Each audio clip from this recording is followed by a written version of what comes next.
प्रिय विद्यार्थियों, आज हम नाटक विषय पर अपनी बात को समझने का प्रयास करेंगे। सर्वप्रथम इस बात को समझने के लिए हमें ये आवश्यकता होती है कि हम जानें कि नाटक होता क्या है, इसका अर्थ क्या है, इसकी परिभाषा क्या है।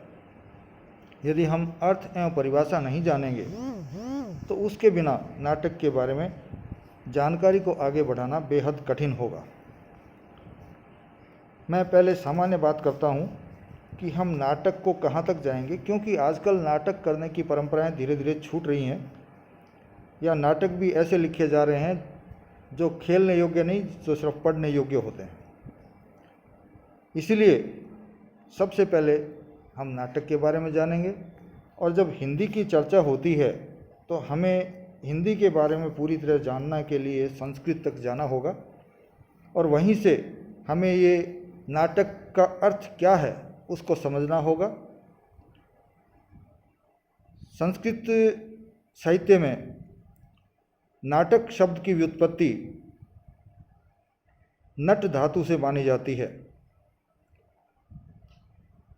और नट इसमें नट धातु के साथ नत प्रत्यय जुड़ करके नाट्य शब्द बनता है,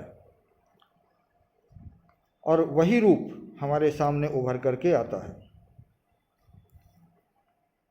संस्कृत साहित्य में और वर्तमान आधुनिक साहित्य में भी जब चर्चा की जाती है तो नाटक को पंचम वेद भी माना जाता है। 4 वेदों के अलावा 5वां वेद नाटक के रूप में हमारे सामने लोग मानते हैं। अब आते हैं इसकी परिभाषा पर। निश्चित तौर पर साहित्य एक ऐसी विधा है जिसमें ये कहें कि हर व्यक्ति किसी भी विषय वस्तु के बारे में एक ही विचार रखता हो या एक ही अवधारणा रखता हो तो ये संभव नहीं है। यही हम जब नाटक पर चर्चा करते हैं तो ये बात हमारे सामने निकल करके आती है, और नाटक की जब परिभाषा की बात आती है कि नाटक क्या है, तो विभिन्न लोगों का, विभिन्न विद्वानों का ये मत रहता है। जब हमारे सामने वो रखते हैं तो हम पाते हैं कि वो अलग अलग तरीके से इसकी परिभाषा को रखते हैं। तो हम लोग भी नाटक को पूरी तरह समझने के लिए इनमें से कुछ परिभाषाओं को जानने का प्रयास करेंगे, और उसके बाद ही नाटक का एक स्वरूप उभर करके हमारे सामने आएगा, और हम कह पाएंगे कि नाटक असल में होता क्या है। सबसे पहले हम एक सामान्य परिभाषा इसकी लेते हैं, जो हम लोग नाटक को समझें तो आसान रहेगा। तो पहली परिभाषा हम एक सामान्य परिभाषा के रूप में लेते हैं, वह जब लोगों की क्रियाओं का अनुकरण अनेक भावों और अवस्थाओं से परिपूर्ण होकर किया जाए तो वह नाटक कहलाता है। अब इस परिभाषा को स्पष्ट करने के लिए आवश्यक है कि हम इसमें आए कुछ शब्दों को समझ लें। पहली चीज़ है लोगों की क्रियाएं, दूसरी चीज़ है उन क्रियाओं का अनुकरण, और तीसरी बात है कि इस अनुकरण में क्या किया जाए, भावों और अवस्थाओं का अनुकरण किया जाता है तो वह नाटक कहलाता है। तो नाटक के यहाँ 3 तत्व हो गए, क्रिया, फिर क्रिया के आधार पर ऊपर उत्पन्न भाव और अवस्थाएं, और तत्पश्चात उनका अनुकरण, और अनुकरण के पश्चात वह नाटक हम तक प्रस्तुत करने के लायक हो जाता है। तो यहाँ ये स्पष्ट हो जाता है कि कोई भी क्रिया होती है, उस क्रियाओं का फिर अनुकरण किया जाता है, और उस अनुकरण में भावों और अवस्थाओं की अवस्था जो है परिपूर्ण होती है, और वह अवस्था ही फिर नाटक कहलाती है। इस बारे में एक अन्य विद्वान धनंजय अपने विचार रखते हुए कहते हैं कि अवस्था विशेष के अनुकरण को नाटक कहते हैं। तो धनंजय थोड़े से अलग हटते हैं। ऊपर जहाँ भाव और अवस्थाओं की बात की गई है, ये अपनी परिभाषा में सिर्फ अवस्था और अनुकरण को ही रखते हैं, और ये रखते हुए अपनी बात को पूर्ण करते हैं। पहली चीज़ अवस्था, अवस्था में जो चीज़ होती हैं वो सारी इसके अंतर्गत आ जाएगी, जिसकी चर्चा जब हम विस्तार से बात करेंगे तब जाएंगे। तो अवस्था विशेष, सामान्य अवस्था नहीं बल्कि विशेष अवस्थाएं। वैसे तो सारी जिंदगी में क्रियाएं चलती रहती है, सब क्रियाओं को हम नाटक नहीं कह सकते, इसलिए अवस्था विशेष कोई हो और उसका अनुकरण किया जाए तो वह नाटक कहलाता है। फिर आते हैं अभिनव गुप्त। अभिनव गुप्त नाटक के बारे में बताते समय हमें कहते हैं अपनी परिभाषा में कि अनुभाव, विभाव और संचारी भावों का सम प्राधान्य केवल अभिनय काव्यों द्वारा ही संभव होता है। एक बार फिर सुनिए, अनुभाव, विभाव और संचारी भावों का सम प्राधान्य केवल अभिनय काव्यों द्वारा ही संभव होता है। तो यहाँ ये सीधी परिभाषा तो नाटक की नहीं देते हैं, लेकिन फिर भी नाटक क्या हो सकता है, उसमें कौन कौन से तत्व होते हैं वो हमारे सामने निकल करके आते हैं, जिसमें ये तीन चीज़ों को विशेष रूप से रखते हैं। पहला है अनुभाव, दूसरा है विभाव, तीसरा है संचारी भाव। ये हम रस तत्व के बारे में जब अध्ययन करेंगे तो इसको पूरी तरह से जानेंगे। अभी हम सिर्फ इसको याद रखने के हिसाब से या समझने के लिए ही बात करेंगे। और इन तीनों तत्वों का समभाव अर्थात इनका एक अनुपात, इनका एक संतुलन उस नाटक में बना रहे तो ये कहते हैं कि केवल अभिनय काव्यों द्वारा ही ये सब संभव होता है। तो ये जो ऊपर बताए हैं अनुभाव, विभाव, संचारी भाव, इन तीनों का जब सम प्राधान्य होता है तभी जा कर के जो बात है लोगों के सामने स्पष्ट होती है, और वह तब स्पष्ट होती है जबकि उसको अभिनय के माध्यम से प्रस्तुत किया जाता है। इसलिए इन्होंने कहा है कि अभिनय काव्यों द्वारा ही ये सारी बातें स्पष्ट होती है। यदि हम किसी दूसरे माध्यम से कहेंगे तो अनुभाव, विभाव और संचारी भावों को पूर्णतया प्रकट करना संभव नहीं होगा। एक और महत्वपूर्ण विद्वान आचार्य विश्वनाथ हुए हैं, उन्होंने भी नाटक के बारे में हमको बताने का प्रयास किया है, तो उसको भी हम जान लेते हैं। नाटक का वृत्त ख्यात होना चाहिए।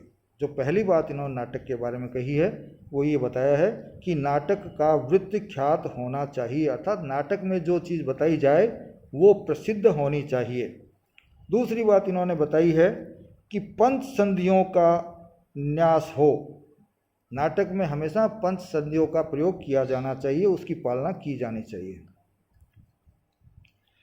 फिर साथ में विलास, समृद्धि आदि गुण इसमें हो तथा अनेकों ऐश्वर्यों का वर्णन भी इसमें किया जाना चाहिए। तीसरी चीज़, विलास, समृद्धि आदि जो गुण माने गए हैं उन गुणों का भी इसमें उपस्थिति होनी चाहिए, और अनेक तरह के ऐश्वर्यों का जो वर्णन हमारे साहित्य में किया गया है उसका वर्णन भी इसमें होना चाहिए।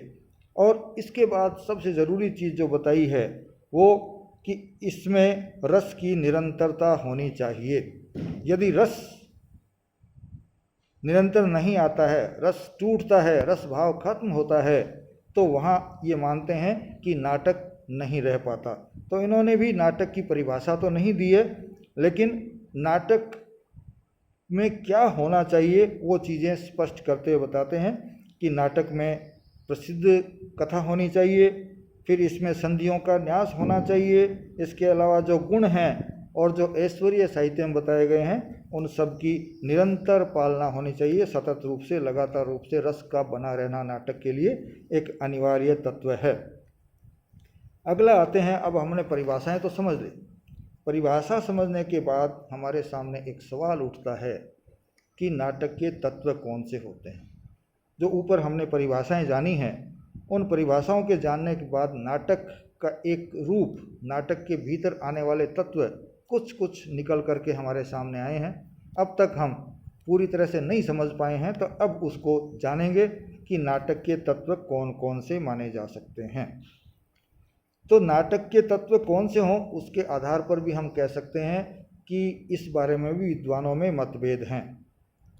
भारतीय और पाश्चात्य दोनों के जो विद्वान हैं उनमें भी अपनी परिस्थितियों के अनुसार भेद पाया जाता है, पश्चिमी साहित्यकार नाटक के तत्व कुछ और मानते हैं और भारतीय साहित्यकार नाटक के कुछ तत्व और मानते हैं, और जहाँ पर सहमति है वहाँ पर भी स्वरूपगत भिन्नता उनके मध्य हमको उपस्थित मिल जाती है।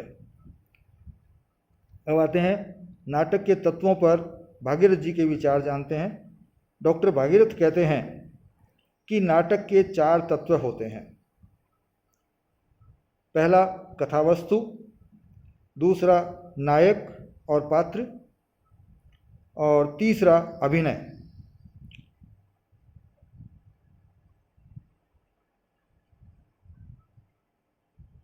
भागीरथ जी के अनुसार नाटक के तत्व जो हैं वो कथावस्तु, नायक और पात्र, तीसरा रस और चौथा अभिनय।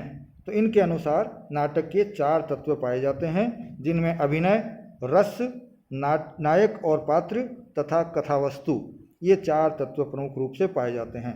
इनका विस्तार से वर्णन हम इसके अंतर्गत नहीं करेंगे, वो आगे हम जब दोनों को मिलाकर के सम्मिलित रूप से नाटकों के तत्व को जब जानना चाहेंगे तब ये सारे तत्व उनमें शामिल होंगे मुख्य, और उनको वहीं पर हम जानने का प्रयास करेंगे कि असल में कथावस्तु क्या होती है, नायक और पात्र क्या होते हैं, रस क्या होता है, अभिनय क्या होता है। चलिए, भारतीय नाट्य परंपरा में नाटक के कितने तत्व माने गए हैं इस बारे में हम जानने का प्रयास करते हैं। भारतीय नाट्य परंपरा बहुत लंबे समय से चलती आ रही है, जो संस्कृत से होते हुए हिंदी में आई है, और उसी के अनुसार कार्य हमारे अंदर हो रहा है। हालांकि समय के साथ जो परिवर्तन हुआ है उस परिवर्तन के साथ हिंदी में भी नाटकों और उनकी परंपराओं में अंतर आता गया है। तो भारतीय नाट्य परंपरा के अनुसार नाटक के 5 प्रमुख तत्व माने गए हैं। पहला कथावस्तु, दूसरा नेता या पात्र, तीसरा रस, चौथा उद्देश्य और 5वां अभिनय।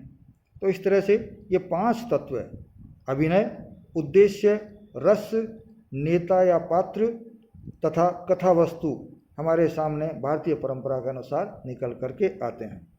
अब हमने भागीरथ जी की तत्व देख लिए, भागीरथ जी ने जो तत्व बताए, और भारतीय नाट्य परंपरा के अनुसार जो तत्व हमारे सामने निकल करके आते हैं उनको हमने संक्षेप में देखा है। अब हम आते हैं पाश्चात्य नाट्य कला के अनुसार नाटक के कितने तत्व होते हैं, उस पर भी हम एक संक्षिप्त सिर्फ शीर्षक के आधार पर एक अध्ययन करते हैं। कथावस्तु पाश्चात्य नाट्य शास्त्रियों के अनुसार पहला तत्व माना जा सकता है।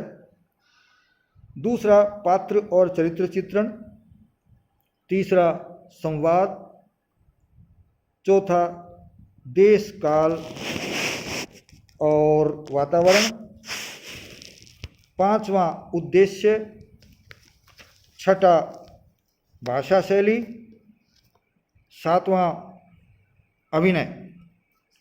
तो यहाँ जहाँ भारतीय काव्य शास्त्र में नाटकों के तत्व 5 बताए गए हैं, पाश्चात्य नाट्य शास्त्री तत्वों की संख्या 7 मानते हैं।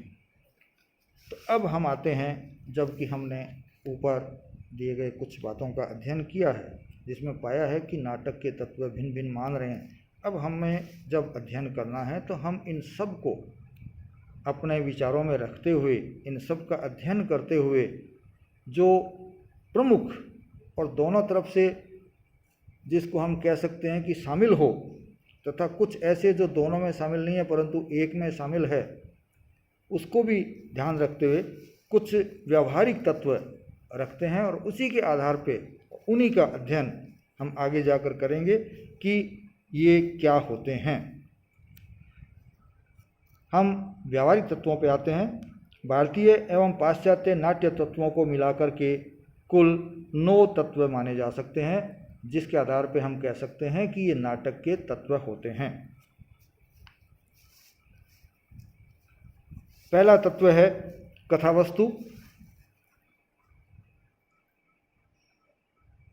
इसी के आधार पर पूरा ढांचा कहानी का खड़ा होता है, नाटक का खड़ा होता है। दूसरा है चरित्र चित्रण। जिसमें पात्रों का चरित्र कैसा है उसका वर्णन किया जाता है या स्पष्ट किया जाता है। तीसरा है कथोपकथन, वाद संवाद जो नाटक में होते हैं।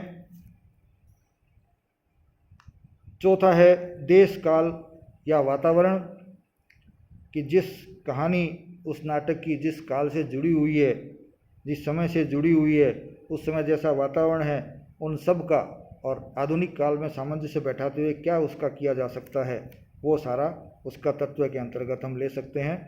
पांचवा है भाषा शैली, तो भाषा नाटक की कैसी हो, उसका क्या प्रभाव हो सकता है, वो इसके अंतर्गत अध्ययन किया जाता है। छठा है रस भाव, नाटक में रस होना आवश्यक होता है, हम पहले भी चर्चा कर चुके हैं। तो उसमें रस होना चाहिए, तो फिर कौन सा रस है, उस पर उस नाटक की हम स्थिति को जानेंगे कि नाटक अच्छा है या बुरा है। सातवां है उद्देश्य, बिना उद्देश्य कोई भी रचना नहीं की जाती। तो नाटक भी जब लिखा जाता है या खेला जाता है, मंचित किया जाता है, तो वह कोई न कोई उद्देश्य लेकर के चलता है। फिर आठवां अभिनय, नाटक तभी माना जाएगा जब वो अभिनय किया जाए। ऐसी कोई भी कहानी, कोई कथा, कोई लेखन, कोई रचना जब अभिनय के क्षेत्र में आती है, अभिनय के माध्यम से अभिव्यक्त की जाती है, तभी वह नाटक कहलाती है। और ये कितने प्रकार के हो सकता है वो हम विस्तार से जब इन सब तत्वों का अध्ययन करेंगे अगले अध्याय में, उस वक्त हम देखेंगे। और नवां तत्व है संकलन त्रय। इसके बारे में अक्सर हम लोग जो हैं ध्यान नहीं दे पाते कि संकलन त्रय में कौन कौन सी चीज़ें होती है। संकलन त्रय में स्थान, समय और कार्य, इन तीन चीज़ों का ध्यान रखा जाता है। इन तीन चीज़ों का ध्यान रखे बगैर यदि कोई नाटक या एकांकी प्रस्तुत करने का प्रयास किया जाता है तो वह सफल नाटक या एकांकी नहीं कहलाता है। इसी के साथ हमारा आज का ये व्याख्यान यहाँ समापन करते हैं। इसके बाद अगले व्याख्यान में हम नाटक के जो विविध तत्व हमने आज उनका देखा है, स्वरूप देखा है, नाम जाने हैं, उन नाटकों के बारे में अध्ययन करेंगे कि कथा वस्तु में क्या चीज़ होती है, चरित्र चित्रण में क्या किया जाता है, या नाटक का जब हम विश्लेषण करते हैं, उसकी आलोचना करते हैं, तो नाटक अच्छा है, बुरा है, किस तरह का है, या किसी को प्रभावित कर पाता है या नहीं कर पाता, वो सब इसके अंतर्गत ही रहते हुए किया जाता है। तो उनका अध्ययन हम कल के व्याख्यान में करेंगे या अगले व्याख्यान में करेंगे। धन्यवाद। आप इन सब को पढ़ेंगे, धन्यवाद, दोबारा सुनेंगे और जानने का प्रयास करेंगे। एक बार फिर से आपका बहुत बहुत धन्यवाद।